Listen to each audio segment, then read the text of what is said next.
nga iyang ipanglutos kini gitawag nga nagsunod sa the way or nagsunod sa atong Ginoong Hesukristo. Dahil uban sa pagtukod sa mga kadakuang Hudeyo sa pagtuong Judaism, itagaan to siya kanang consent nga lutuso ning mga nag-ila ni Kristo. And in the mind of Saul, sakto gajud ang iyang gibuhat. Kay nasayod man siya nga para kaniyang pamagni sa pagtuong Judaismo. And with clear conscience, gid siya gikahadlukan. Pero going to the road sa Damascus sa unang pagbasa, ang atong Ginoo sa usa ka kahayag nga dali nabuta siya, mao ning gitawag na beatific vision, nga kanang lisod kaayo tan-awon ang presensya sa Dios. Mo gani nabuta si Saul na nahimong Pablo. Gani giingon yun ang tingog, Saulo, Saulo, ngano imo akong gilulos? Saul, Saul, why have you forsaken me? O gani nangutana si Saulo, kinsa man di ay kaser, o dito di pa ina, no? Kani mo ni gitawag na theophany. It is Christ Himself who revealed to Paul na ako si Kristo ang Ginoo. Na every time na imong gilutos kining akong mga sumusunod, imo kanang gihimo kanako. Amen? Na makarabit nato ng atong giila nga Ginoong Hesukristo, El Shaddai in the Old Testament, tinungkod kayo. Amen? O mauna nga ang implication ni ini mga kaigsuunan ko nga, let us stop being marites to others. Tamaan, huwag magaling. Kaya every time na marites ka, huwag lang ka nasayot, we are doing that to the Lord. Amen? Dahil in Matthew chapter 25, during sa paghukom, ingon kayo ang Ginoo, kung sa may inyong gibuhat sa ubos ninyong mga kaigsuunan, inyo ka nang gibuhat kanako. Amen? Mabitaw, let us stop the culture of marites or chismis. Bring into prayer kung naatay makita na sayop sa uban. Amen? Kaya usahay bayat, the more we marites, the more we chismis, ang problema bayat hindi sila kita. Kaya naman, that's the projection of our own crisis. Issue sa kinabuhi. Makakita ganit ka sa katao, mag-irita ka. Why? Kaya mismo sa ilang kong bilit ka kadawan. Masuko magkaanak na tao nga na gihimo, kaya ikaw mismo na ay gihimo na sama kaniya. That's projection. Amen? Kung magbiling pulong sa Ginoo, like a two-edged sword, no, na magtusok sa akong dughan o sa akong dughan. And this is not harmless. It can help us to bring into light sa atong kinabuhi. Amen? Wala nga si Kristo mismo nagpaila na ako sa si Kristo. Every time nga mo buhat ka diili sa imong sa mga tao nga nagsunod ka nako, imo ka nang gibuhat ka nako. Amen? And I was really zealous with Paul kay siya mismo nakasinapi na sa presensya sa Ginoo. Wa pagamit siya na bunyagi. Pero grabe, no? God has His own ways and kanang mga kahaluhan. Bisan naata sa sakto, ihagod pag eksakto ang kung sa pinakasakto anang kanato. Amen? Isa ako galing, naghinahinay ako kana bang reklamo, muhilong na lang ako. Kaya naman, the more we murmur, the more na di ka makatakot,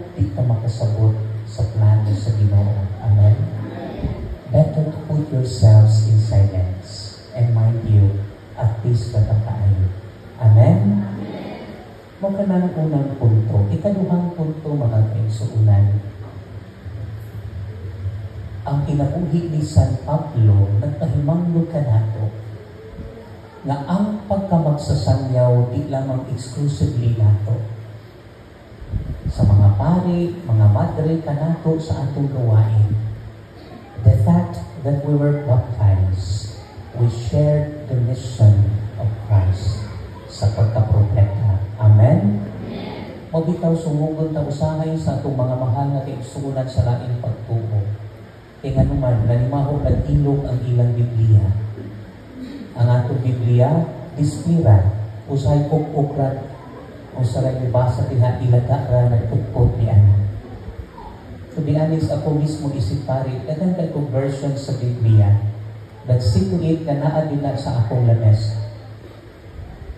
And before I sleep, mubasa magkajud ko, usay din akong magsalig sa mga commentaries na usay akong homily, magdepende dito. Amazing kaayo, usak ka matuo, mubasa ka, maamisa ka, early morning, that realization na makuha. Make it a habit. Usag ako, din ako magsalig sa mga biblical commentaries. Na usahay sa una, kanang labi na kong na-apoy na kong gathering, I still have to research how to deal with it. Matang ako nang ihimo, bumasa lang ko sa gospel or readings too. Before no, sa ini ka ma-amaze ka. A lot of inspiration na mugawas naman. Kaya why? It is always the working of the Holy Spirit. Amen? Muna si San Pablo, there was a time sa iyang kinabuhi na niingon siya, Ginoo, gikapoy na ko. Ganit, nireklamo siya sa iyang mga sayop, no? Mga sagat, no? Na niingon siya, Lord, take out all the thorns at my back. But usay tubag sa Ginoo, my grace is enough. It is in weakness that you become strong. Amen? That's why be at home with weakness or weaknesses. Nagtuon na mo nga ako, pare, what na ko'y weaknesses. Tingali, I consider myself as one of the greatest sinners in the world today. Grabe ang akong struggle. Grabe ang tunog sa akong pagkatao. But I'm so thankful to the Lord na the moment I wake up, buhi ako. And that's the greatest gift na gihatag sa Diyos. Kanako o kanatong tanan. Amen? Muna na, to be a preach, at kanang mahimong magtutudlo, di man ingon na naatay, nawong na decree. Just be with yourself. And the Lord will be the one to guide, to let you speak. Kung sa'y magsaligla ka sa ato, hindi na maon. Muna'y bihimog ni Pablo. Ganit, during his martyrdom, wag din siya nahadlok na magpakamatay alang kanti sa atong Ginoo. Si San Pedro namatay na baliktad, no? Pero sa San Pablo, nag-ana ikis na nagpakamatay siya. Kaya dili siya worthy na ilangsang samang sa atong Ginoo. Until his last breath, na nagsanyaw siya sa Ginoo dito sa Roma. O challenge po din ako, nato, my dear brothers and sisters. Our gesture of coming here every month,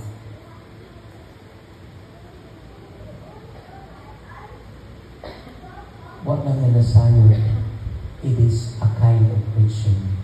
Natumaguta na ang preaching na expert ko ka kaayo, expert ka sa mga verses, kamao ka mo makikdebate, no? Sa social media o sa YouTube. What lang ka nasayod, the greatest preaching nowadays is action. Amen? Mo nang giingon, action speaks louder than words. Amen? Na sa atong panahon karon, when we be expert, no? Sikat ta kaayo. Pero ato ba ka nang napuyan? Daghan kaayo karon. Pero challenge ko na ako isip pare, mahibong bitaw ko kausahan ha. Kanus ba to? Mga Merkulis na tingali diha ko sa atong merkado. Kay nasanay naman ko diri sa bato, naglikay lagi ko kay Bisa Novena, nagay-tao. Makatawa ko sa mga tao kita na ko, Ray, naman mangumpra mga tabad, Ray? Di pwede ang pari mangumpra. Di nahibong na lang mo sa pilit-pilit ko karne na ini doon. Ave Maria, Padre, pwede mo amin? Nailan na gajod ko. Usahay kaya ka ng simple gesture na atong gihimo. That's the greatest preaching. Na isang wakta ng storya, nakatandog na sa tao. Amen? Challenge din ako kung sa matapusan ka nato.